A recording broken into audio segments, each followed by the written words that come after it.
इथं लावलेले त्यांचे आरती दादा एकच मिनिट फक्त खाली लावतो रे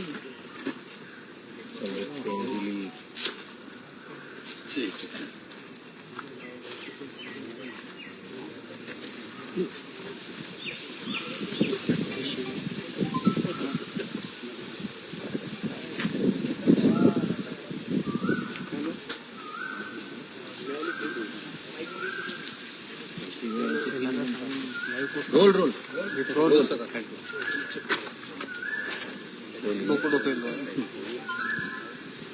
prime minister Narendra Modi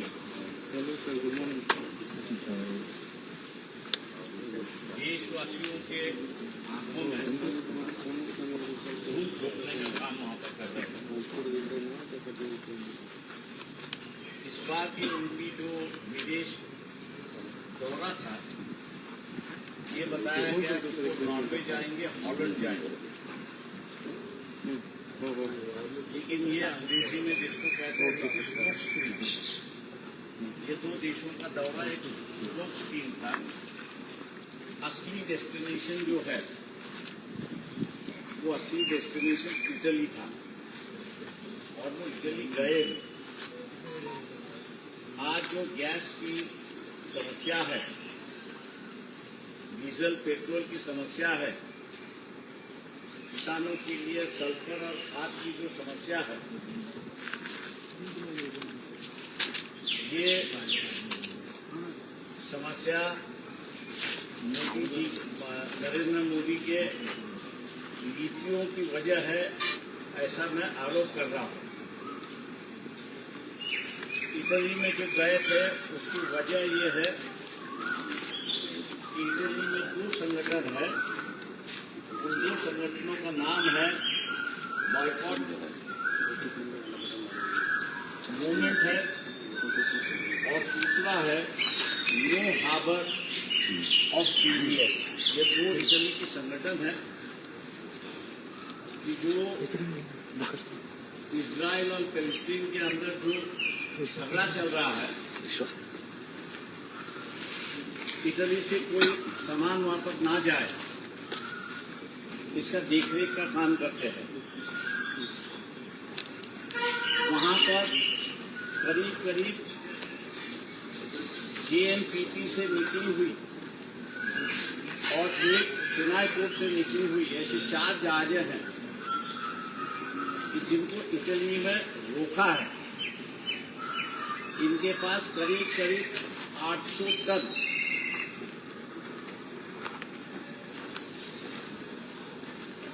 military graded steel इनमें है और ये स्टील जो है वो इजराइल को जा रहा है। उनका कहना है कि ये इजराइल को गया तो कम से कम 17,000 इसके शेल्स बनाए जाएंगे और पैलेस्टीन पर जो है इसका इस्तेमाल किया जाएगा और एक जेनोसाइड की वजह से है। उन्होंने इटली की सरकार को जो है प्रेशर किया क्योंकि ये पोर्ट में जितने भी कामगार है उनकी ये यूनियन है और उन्होंने कम से कम इसको रोक दिया है। ये बात दुनिया में ना फैले कि भारत जो है वो इजराइल को मिलिट्री ग्रेडेड स्टील, औरंगाबाद की एक फैक्ट्री है जिसका नाम मित्तल स्टील है।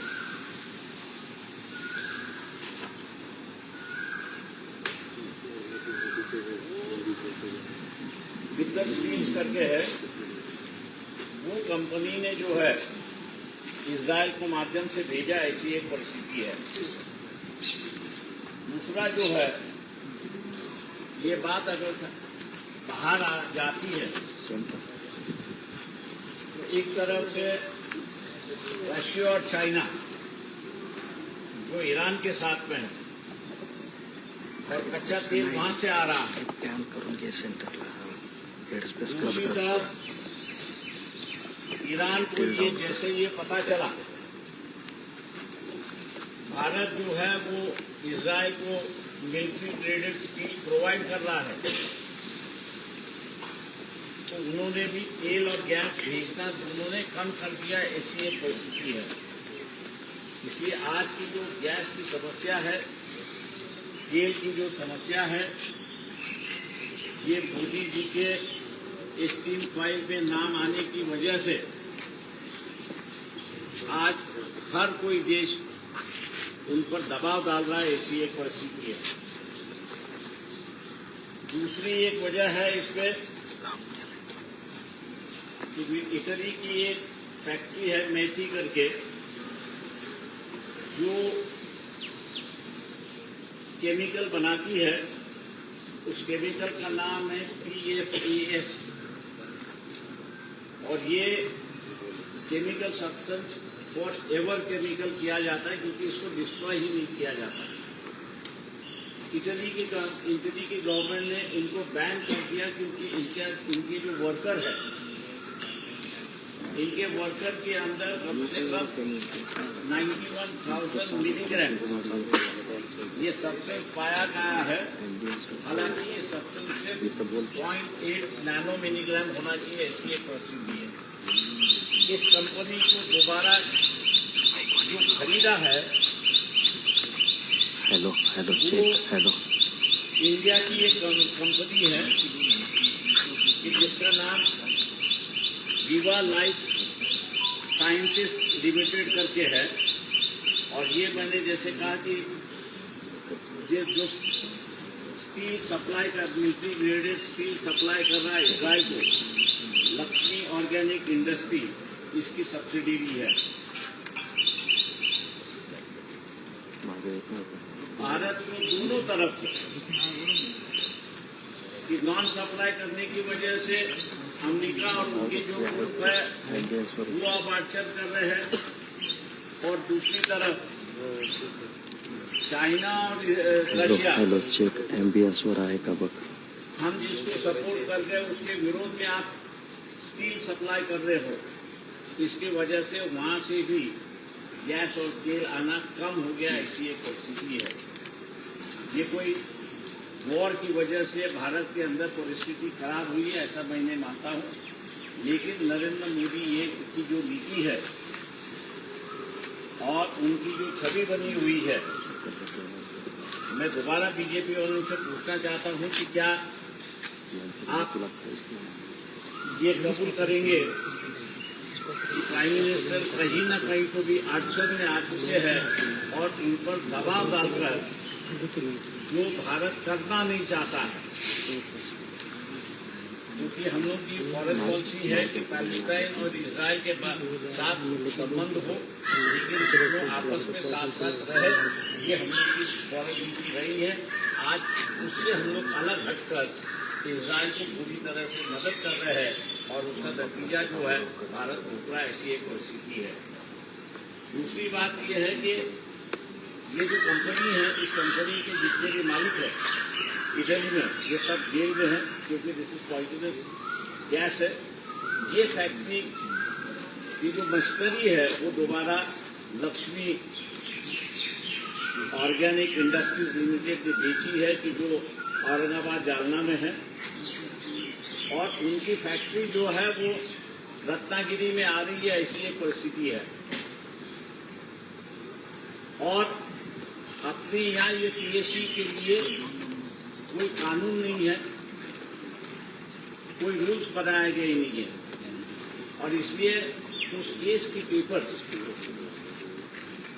मैथी केस के पेपर्स किसी भी इंडियन के हाथ में ना लगे, इसके लिए उसकी पैरवी करने के लिए prime minister Narendra Modi Italy गए थे। और इसलिए मैंने कहा कि उनका सीधा मकसद था कि ये जो चोरी छुपे इजराइल को मिलिट्री ग्रेडेड स्टील भेज रहे थे, उसको छुपाने का, और दूसरा ये जो लक्ष्मी ने फैक्ट्री खरीदी और रत्नागिरी डिस्ट्रिक्ट में डालने जा रही है, उसके पेपर्स किसी भारतीय को ना मिले, इसकी वजह से है। ये जो दोगली राजनीति चली है, उस दोगली राजनीति का इंडिया में जगह जगह पर विरोध हो रहा है, इंडियन मीडिया इस बात को उजागर नहीं कर रहा है, लेकिन इंटरनेशनल मीडिया में ये पूरी तरह से बात खुल गई है और हर कोई जो है वो भारत को कोस रहा है कि जहाँ जेनोसाइड हो रहा है वहाँ आप ऐसे हथियार और सामान कैसे भेज सकते हो। ये एक सवाल सबसे बड़ा हुआ है और उसी की वजह से गैस और तेल की कमी भारत में दिखाई देती है। आम जनता से मेरा ऐलान है कि आपने सवाल करना शुरुआत करना चाहिए। भारतीय जनता पक्ष के जितने भी पदाधिकारी हैं उनसे और नरेंद्र मोदी से भी आपने सोशल मीडिया के माध्यम से सवाल पूछना चाहिए कि ये जो बात हमने बताई ये सही है गलत है, और वजह क्या है कि आपने देश की फॉरेन पॉलिसी क्यों बदली है कि जिसका नतीजा आज भारतीय भोग रहे ऐसी एक परिस्थिति है। मैं उम्मीद करता हूँ कि लोग भारतीय जनता पक्ष से सवाल करना शुरुआत करेंगे और धर्म की राजनीति का जो चोला पहना हुआ है उसके नीचे क्या चल रहा है एक बात की उजागर मैंने आपके सामने की। इटली जाने का मकसद क्या था? मैंने जैसे कहा कि इटली जाने का उनका मकसद था कि 4 शिप्स जो भारत से मेडिटेरियन से आए किए थे वो इटली की गवर्नमेंट ने पकड़े हुए हैं और इटली की गवर्नमेंट का सीधा पॉलिसी है कि हमारे यहाँ से कोई विमान इसराइल को जाएगा नहीं क्योंकि वो जेनोसाइड कर रहे हैं और इसलिए उन्होंने माल रोका है। अब भारत को ये डर है कि अगर इस बात को अगर दुनिया के सामने आ गई तो देश की चीतू तो होगी लेकिन सरकार से पूछना भी शुरुआत होगा। इसलिए इस बात को छुपाने के लिए वो विनती करने के लिए इटली के प्राइम मिनिस्टर के पास पहुंचे। दूसरा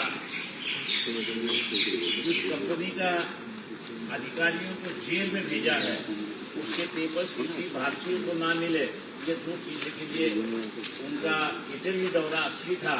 ये नॉर्वे और हॉलैंड जो है वो स्पोर्ट्स टीम था। लेकिन उन्होंने मेलोडी चॉकलेट भी वो मेलोडी के दिया। उसके बाद पीएम सोशल मीडिया पर ट्रोल होने लगे। उन्होंने जाके हंसते हंसते हुए मेलोडी चॉकलेट भी दिया। ये उनकी मेलोडी मांगने का जो ये था कि ये जो मैंने गलत किया उसको छुपाओ, ये उनकी मेलोडी चॉकलेट थी। सर हेच मराठीमध्ये सांगा की पंतप्रधानांचा जो इटली दौरा आपल्याला पाहायला मिळाला त्याचं नक्की कारण काय होतं? इटलीमध्ये 2 संघटना आहेत त्या मोठमोठी काम करतात. त्यांचं नाव जे आहे ते बॉयकॉट डिसइन्व्हेस्ट अँड सप्लाय असं त्यांचं सर्व नाव BDS मध्ये म्हणतात. हे मुवमेंट आहे. आणि दुसरी जी आहे ती no harbour for genocide NHD. या दोन्हीही संघटना पॅलेस्टाईनमध्ये हल्ले चाललेले आहेत ते इस्रायलकडून चाललेले आहेत आणि म्हणून इस्रायलला कुठलाही हत्या किंवा मिलिटरी ग्रेडेड मटेरियल हे जाऊ नये याचं असणारं ते त्या ठिकाणी लक्ष देतात. या 2 संघटनेच्या लक्षात आलंय की भारत प्रचंड मोठ्या प्रमाणात इस्रायलला मिलिटरी ग्रेडेड स्टील हे सप्लाय करत आहे. त्यांनी त्यांच्या रिपोर्टमध्ये सप्लाय करणारी कंपनी जी आहे ती Lakshmi organic industries limited Maharashtra Aurangabad Jalna असं त्यांनी त्याचं नमूद केलेलं आहे. या कंपनीच्या माध्यमातून 4 शिपमेंट्स केलेले आहेत ज्या इटलीमध्ये पकडण्यात आलेल्या आहेत आणि इटलीचे गव्हर्नमेंट हे सोडत नाही अशी असणारी परिस्थिती आहे. आंतरराष्ट्रीय दृष्टीने हे भारताला अत्यंत घातक आहे. पंतप्रधानांनी चुकीचं केलेलं आहे. ती लपवण्यासाठी त्यांनी एक स्पोर्ट्स टीम तयार केला की मी हॉलंडला चाललोय, नॉर्वेला चाललोय आणि येता येता मी इटलीला जाणार असं त्यांनी तो स्पोक्समॅन केला, त्याचा खरा अर्थ त्यांना इटलीला जायचं होतं. दोन मुद्दे होते. एक असं म्हणाले की ह्या ज्या बोटी पकडण्यात आलेल्या आहेत त्या बोटी सोडवण्यात याची त्यांची असणारी मागणी आहे.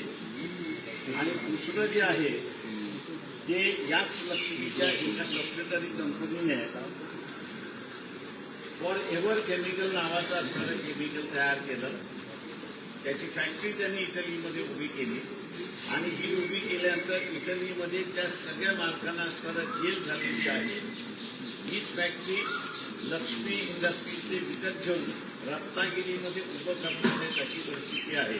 त्याचे कोर्टाचे केस पेपर्स मिळवू नये ही विनंती असताना आपले प्राईम मिनिस्टर इटलीच्या प्राईम मिनिस्टरला करत होते अशी असणारी परिस्थिती आहे. त्याच्यामुळे एका दृष्टीने असताना ज्याला म्हणता येईल की भीक मागू कार्यक्रम असा असताना पंतप्रधानांचा हा दौरा होता की ज्या बोटी आहेत त्याची तुम्ही माहिती रिलीज करू नका.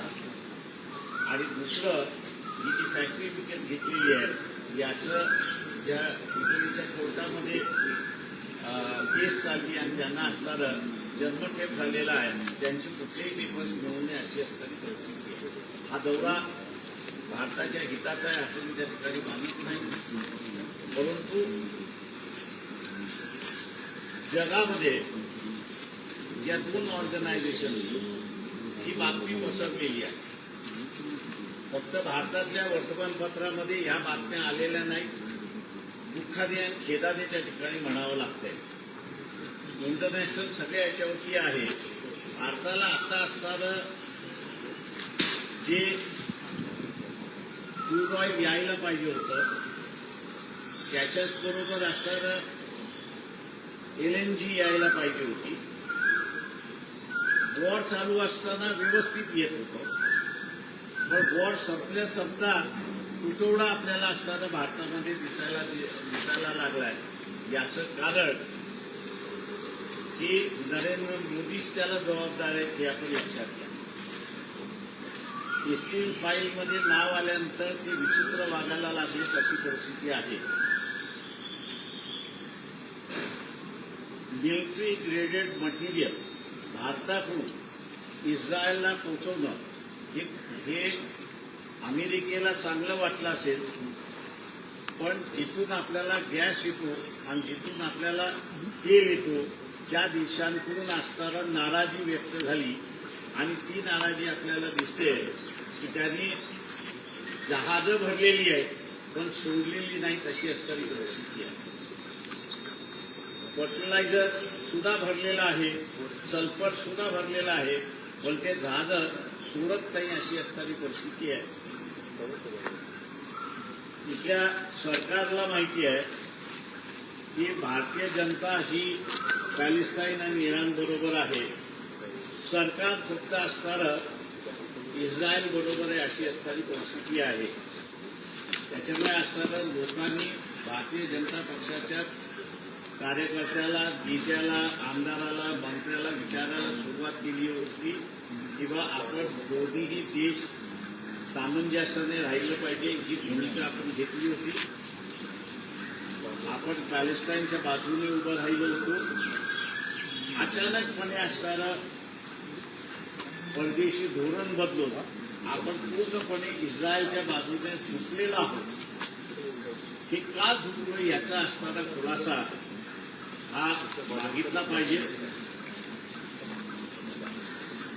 धार्मिक दृष्टिकोनातून असणारा भारतीय जनता पक्ष सगळा प्रचार करत असतो तो बाजूला ठेवून आपण असणारा हा धरण्या मागण्याचा प्रश्न जो आलेला आहे तो मला वाटतं महत्वाचा आहे. कारण रशिया सुद्धा असेल आपल्याला असणारं मदत करायला तयार नाही आहे. चीन याचं सुद्धा असणारा प्रेशर टाकायला भारतावर सुरुवात करायला लागलेली आहे. किंवा चारही बाजूने आपण असणारा घेरला जातो अशी परिस्थिती आहे. तेव्हा हे धोरण का बदललं आणि चोरी छुटेल तुम्ही असणारा इस्रायलला मिलिटरी ग्रेडेड स्टील का प्रोव्हाइड करता हा विचारलं पाहिजे असं माझं सर्व भारतीयांना आव्हान आहे. राजकीय पक्ष इथे असणारे सुद्धा विचारतील असं मी अपेक्षा त्या ठिकाणी करतो. दुर्दैवाने आणि खेदाने मला म्हणावं लागतं जे काम इथल्या विरोधी पक्ष नेत्याचं असलं पाहिजे ते दुर्दैवाने विरोधी पक्ष नेता हा ते करतच नाही आहे. इथलीच्या वर्तमानपत्रामध्ये आलेला आहे. म्हणजे विरोधी पक्षाच्या नेत्याच्या आजी आज्याच्या घरातून असणारं सगळं माहिती आलेली आहे आणि जगाला पुरवल्या जातं किंवा निश्चितपणे नातवाला सुद्धा पुरवल्या गेली असेल, पण नातवाने असणारं ते काही उचललं नाही अशी असणारी परिस्थिती आहे. आणि म्हणून आज आमच्यासारख्यानं असणारा रिजनल पार्टीजला नॅशनल इश्यूज उभे करून डिबेट सुरुवात करावा लागतो, जी आता आमच्याकडे आलेली पाहिजे असली पाहिजे. तुम्ही असं म्हटलं की दीप निवडणूक कार्यक्रम सुरू झालेला आहे. मोदींचा हा दौरा जो होता त्यावरती शरद पवार असं म्हणाले की जगभरामध्ये भारताची प्रतिमा जी आहे ती जपण्याचं काम देशाबाहेर मोदी करतायत. त्याच्यावरती मला कॉमेंट्स करायचे नाही. त्याचा एकदा कधीतरी बोलत की बोलता भिडूच होत सातत्याने असं का होतंय त्यांचं? वेगळी प्रेस करतो. मोदींचं नाव एप्स्टीन फाईलमध्ये आलेलं आहे असं तुम्ही म्हणताय. त्याच्यामुळं एप्स्टीन फाईलच्या दबावामुळे देश मोदींवरती दबाव निर्माण करण्याचा प्रयत्न असं काय आहे एप्स्टीन फाईलमध्ये काय असं की जेणेकरून देशाचं परराष्ट्र धोरण असेल ते सगळं चुकतंय. मी तुम्हाला असणाऱ्या PNBचे 2 नोटिफिकेशन हे करायला सांगतो. एक ॲग्रिकल्चरला 2005 साली PNBने गव्हर्नमेंट ऑफ इंडियाचं काढलेलं स्टेटमेंट आणि आत्ता माझ्या अंदाजानं मार्चमध्ये 2026ला काढलेलं स्टेटमेंट ते बोलतं असेल त्या ठिकाणी.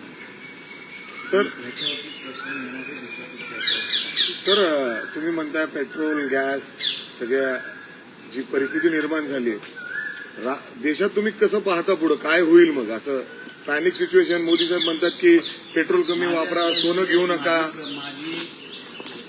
आपण मे मध्ये आहोत. माझी मार्च महिन्याची प्रेस कॉन्फरन्स जर कोणी काढली मुंबईतली तर त्या ह्याच्यामध्ये मी ह्या सगळ्या गोष्टी तिथे असणारं नमूद केलं होतं.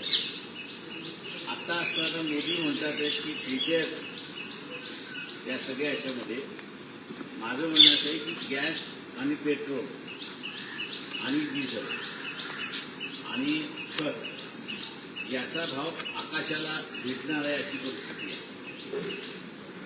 आणि सगळं एकाच व्यक्तीचं काम आहे असं मी त्या ठिकाणी म्हणतो आणि ते म्हणजे नरेंद्र मोदी. कॅबिनेट ही त्यांच्याबरोबर नाही अशी असणारी परिस्थिती आहे. पण कुणीच बोलायला तयार नाही अशी परिस्थिती. डॉलरच्या तुलनेत पेट्रोल डिझेल तर ठीक आहे, ती डिपेंडन्सी आपली दुसऱ्या देशांनी, ते हे पण म्हणतात सोनं पण विकत घेतात. त्याचं काय कारण असेल?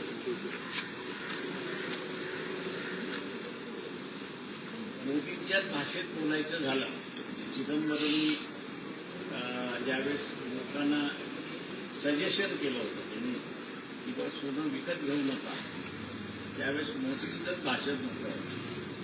महिलांना उद्देशून होतं की काँग्रेस पक्ष तुमचं मंगलसूत्र सुद्धा चोरून घेत आहे. जेव्हा मोदींना त्याच भाषणाची आठवण करून घेतोय की तुम्ही लोकांना म्हणताय की सोनं खरेदी नका, याचा अर्थ तुम्ही असताना महिलांना असं म्हणताय की लग्नामध्ये मंगलसूत्र घालू नका, हाच त्याचा अर्थ होतो. सर डॉलरच्या तुलनेत रुपया पडत चाललेला आहे. ग्रामीण भागामध्ये अनेक पेट्रोल पंपावर पेट्रोल डिझेल देताना टंचाई आहे, गर्दी आहे, लोकांमध्ये संभ्रम आहे. नक्की वाशिम जिल्ह्यातलं मी सांगतो त्याच्यात 42 पंप आहेत. 42 पंपापैकी 3च पंप आहेत की ज्याच्यावरती पेट्रोल मिळतं. याच्यावरती किती दिवस पुरेल मग आता? किती दिवसांचा साधा शिल्लक आहे असं वाटतं की जेणेकरून त्याच्यानंतर परत जर कदाचित तिकडून क्रूड ऑइल आलं नाही तर सगळ्या गोष्टी बंद दुसरं असं आहे की क्रूड ऑइल पाठवायला सगळेच तयार. भारताला क्रूड ऑइल प्रोव्हाइड करायला सौदीही तयार आहे, UAE तयार आहे, इराणही तयार आहे, इराकही तयार आहे आणि रशियाही तयार आहे. त्या नाही असं नाही, परंतु आडलंय मोदी आडलेलं आहे. जे न्यूट्रल आपलं धोरण होतं ते न्यूट्रल धोरण संपवून त्यांनी असणारा प्रो इस्रायल हे जे धोरण घेतलेलं आहे या प्रो इस्रायलमुळे शिप्स आपल्याकडच्या गेलेल्या तेलाने भरलेल्या आहेत, गॅसचे सुद्धा भरलेले आहे, फर्टिलायझरचे सुद्धा भरलेले आहे, सल्फर लागतं आपल्या इथं तेही भरलेले आहे. एवढंच आहे की त्यांनी बोर्डवरती ठरलेलं आहे. या सगळ्या गोष्टींना जबाबदार याला जबाबदार एकमेव नरेंद्र मोदी दिसत. यातनं तिढा सोडवायचं कसं? मोदींनी भूमिका बदलली तरच हे होऊ शकतं. यांनी किंवा लोकांनी असताना मोदीला विचारलं पाहिजे की देशाच्या हिताचं धोरण जे होतं ते तुम्ही बदललं का. दुसरा प्रश्न असा विचारला पाहिजे त्यांनी लोकांनी की एसटीन फाईलमध्ये तुमचा फक्त उल्लेख आहे, याच्या पुढे अजून काही आहे का. कारण आजही ट्रम्प असं म्हणतो 24 तासात याला मी उपस्थित करू शकतो मोदींना मोदीला 4 दिवसापूर्वीचं स्टेटमेंट आहे. त्याच्यामुळे असणारा एसटीन रेकॉर्ड सगळा अमेरिकेकडे आहे. लोकांनी विचारायला सुरुवात केली पाहिजे की खरंच तुमच्यावरती दबाव येतोय का. दबाव येत असेल तर देशाला महत्व द्यायचं की मोदीला महत्व द्यायचं हे लोकांनी ठरवलं पाहिजे. आणि मात्र आता मग भाजपचे नेते मोदींच्या आव्हानाला प्रतिसाद देत आहेत. कोणी ट्रेननं प्रवास करतोय, कोणी चालत म्हणतो, बुलेटवर जातंय, कोणी टू व्हीलरवर. पाठीमागे 100 गाड्या असतात. तरी काय म्हणजे तुमच्या बोलण्यात असं जाऊन दे की एकट्या मोदींमुळे देशाची आज ही अवस्था झाली, तर तुम्ही संघाला सूचित करणार का बाबा हे बदला, नाही तर देश खड्ड्यात जाईल? संघाला खड्ड्यात जायचं असेल तर जाईल. वॉर्निंग करायचं तसं आहे. मी वॉर्निंग मार्च महिन्यामध्ये केलं होतं. बँकेचा प्रॉब्लेम येईल, फर्टिलायझरचा प्रॉब्लेम येईल, गॅस आणि याचं येईल, डिझेल पेट्रोलचा प्रॉब्लेम होईल, लेआउट व्हायला सुरुवात होतील आणि अनेक फॅक्टरीज बंद होतील अशी असणारी परिस्थिती आहे. कॉक्रोच पार्टी तुम्ही बघितलंच असेल सोशल मीडियावर, लोकांचा अनरेस्ट किती त्यातनं अंदाज बाहेर पडला त्याच्यात. त्याच्यावर बॅन केलं, भारतामध्ये बॅन केलं त्याचे ब्लॉक करण्यात आलं. किती बॅन केलं तर लोकांच्या मनातून तुम्ही बॅन केलं का. कागदोपत्री तुम्ही बॅन करा आणि लोकांच्या मनामध्ये जे आहे देशाच्या सर्व न्यायाधीशांनी तरुणांबद्दल असं असे जेव्हा प्रॉब्लेम होतात त्यावेळेस प्राईम मिनिस्टर आपल्या दुसऱ्या देशाचे दौरे करतात. आणि नागालँड बघा तुम्ही, त्यावेळेस पण ते बाहेरच होते. आता हे सीबीआयच्या वक्तव्यानंतर सुद्धा ते बाहेरच आहेत. तर काय असं होतं? सीबीआयने सरळ सरळ बाहेर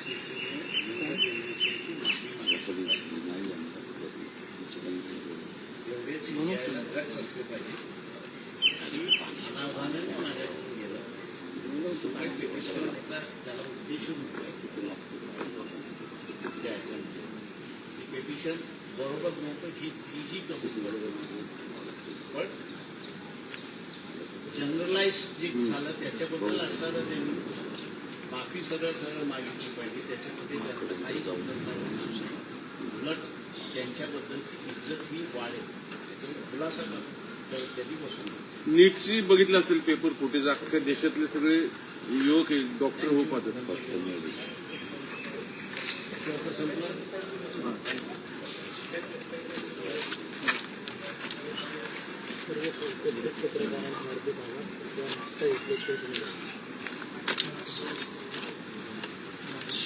वेगळंच करून